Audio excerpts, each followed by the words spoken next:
Informasi selanjutnya, seorang guru SD membanting nasi kotak di hadapan para murid di Kabupaten Kampar, Riau. Video aksi sang guru pun viral.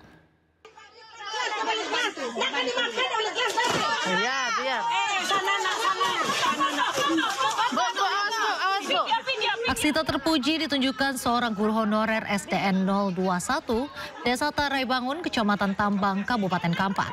Diduga pelaku emosi lantaran didesak guru lain untuk membagi-bagikan nasi kotak. Karena jumlahnya tidak cukup, pelaku membanting 2 ikat nasi kotak di depan ruang guru. Peristiwa terjadi saat jam makan siang setelah anak-anak selesai mengikuti kegiatan sosialisasi tentang perundungan. Di akhir sosialisasi, Dinas Pendidikan menyalurkan nasi kotak yang ternyata jumlahnya kurang.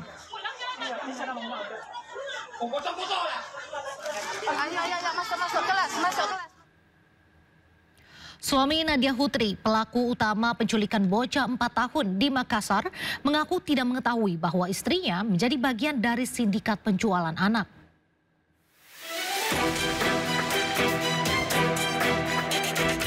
Polisi telah mengamankan pelaku utama penculikan bocah 4 tahun yang hilang di Makassar. Pelaku yakni Sri Yuliana diamankan di Jalan Abu Bakar Lambogo, Kota Makassar. Sri Yuliana mengaku menjual korban seharga 3 juta rupiah kepada Nadia Hutri yang ia kenal di media sosial. Itu anak-anak kau jual di mana? Sama siapa? Hah?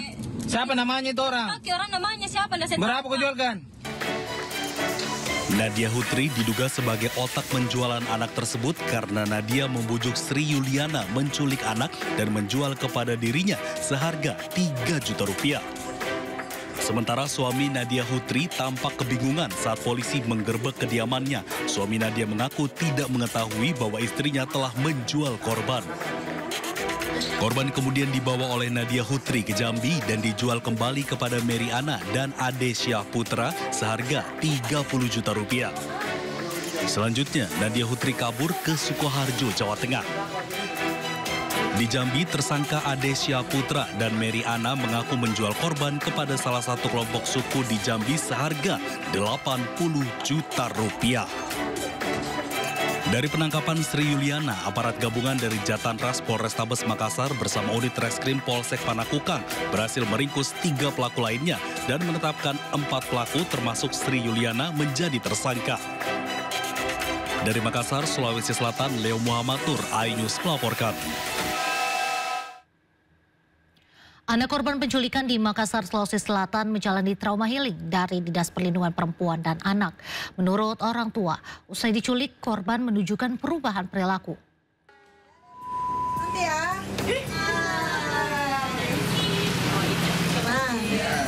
Balita korban penculikan di Makassar menjalani trauma healing dari Dinas Perlindungan Perempuan dan Anak di rumahnya di Kota Makassar, Sulawesi Selatan.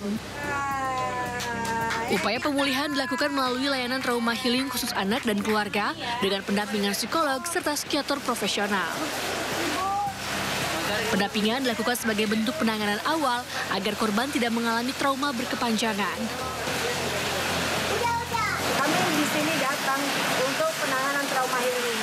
Jadi lebih ke pendekatan ke anak, jangan sampai ada trauma dan sebagainya. Ini tahap pertama karena kemarin beberapa hari ini kami tidak muncul dulu dari kepolisian karena terlalu banyaknya orang. Ya, jadi alhamdulillah sudah berjalan dan ini akan bertahap terus. Jadi kita mulai dari asesmen tadi, kemudian kami konseling masuk ya dengan trauma healing. Jadi kita mau melihat apakah ada trauma atau tidak, tetapi kami nggak bisa jawab sekarang. Sementara itu, menurut orang tua, korban merupakan anak yang aktif dan mudah akrab dengan orang lain.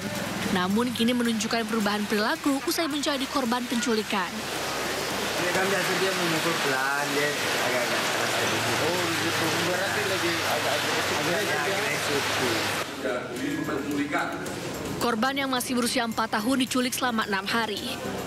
Polisi mengungkap korban dijual seharga 80 juta rupiah oleh jaringan pelaku lintas provinsi. Hingga kini sudah ada 4 orang yang ditetapkan sebagai tersangka. Dari Kota Makassar, Sulawesi Selatan, Muhammad Durbone, iNews melaporkan.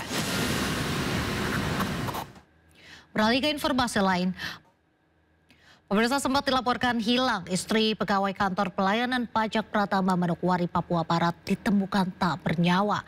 Jasad korban ditemukan termutilasi di dalam septic tank di rumah kosong.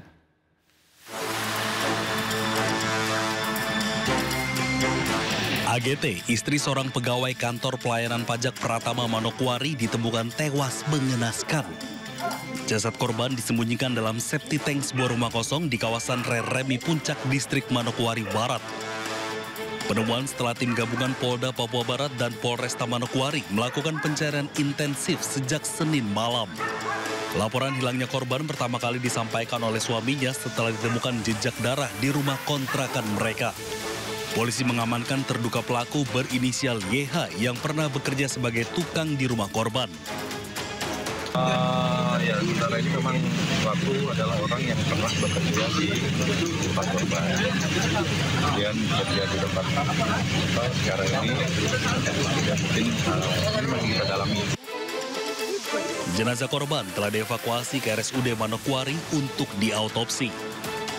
Pihak kepolisian masih melakukan pendalaman terhadap penyebab dan motif utama dari kasus pembunuhan ini. Dari Manokwari, Papua Barat, Chandri Suripati, Ayus melaporkan. Ke informasi selanjutnya, polisi mengungkap identitas jasad pria dengan kondisi tangan dan kaki terikat di pinggir tol Jagorawi, Citerep, Bogor, Jawa Barat. Korban pengemudi taksi online hilang kontak setelah mengambil penumpang melalui aplikasi online.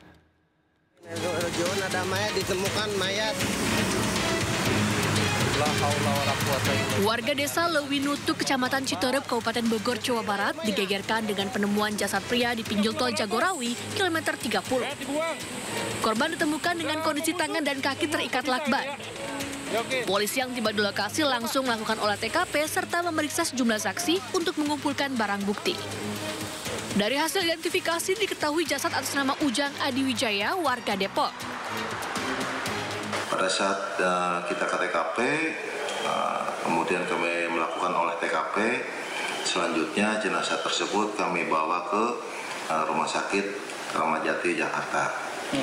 Dan setelah dilakukan beberapa pemeriksaan, bahwa jenazah tersebut dapat teridentifikasi melalui alat bahwa jenazah laki-laki tersebut bernama Ujang Adiwijaya.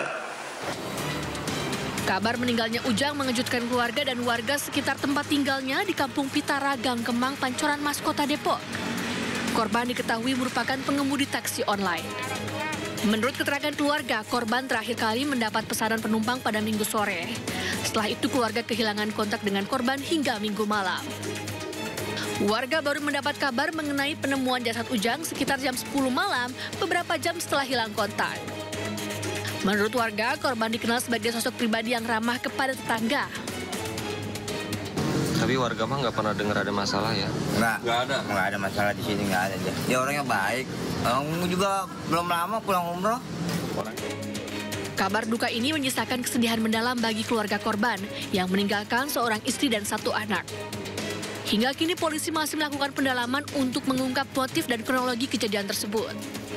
Dari Bogor dan Depok, Jawa Barat, Cahyat Supriyatna, Yung Rizky, iNews melaporkan.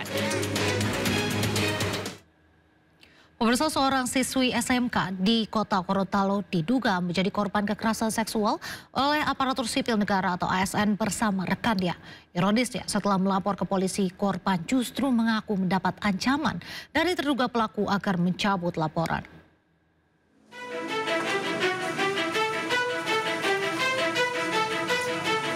Suami istri ini melaporkan kasus kekerasan seksual terhadap anak perempuannya yang masih di bawah umur ke Polda Gorontalo. Terduga pelaku adalah seorang ASN muda yang bertugas di Pemkab Gorontalo Utara. Modusnya, pelaku mengiming-iming korban akan dinikahi. Mirisnya, korban sempat dilecehkan oleh dua rekan terduga pelaku. Kasus pencabulan ini telah dilaporkan sejak bulan Mei 2025 dan kini masuk tahap penyidikan di unit PPA Polda Gorontalo. Selama proses hukum berjalan, korban justru diduga mendapat tekanan hingga ancaman dari terduga pelaku agar menarik laporan. Korban sempat depresi dan trauma.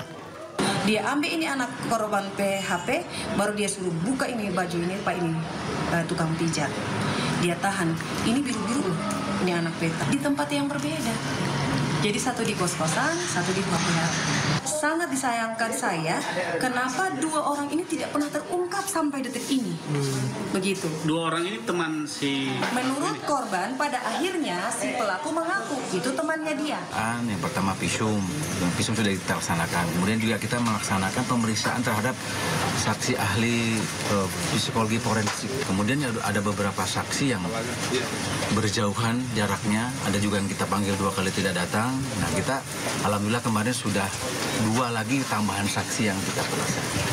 Adapun Sementara itu, keluarga korban berharap kasus ini segera menemukan titik terang dan dapat memberikan keadilan bagi korban. Dari Gorontalo, Nur Faizila Hasan, News melaporkan.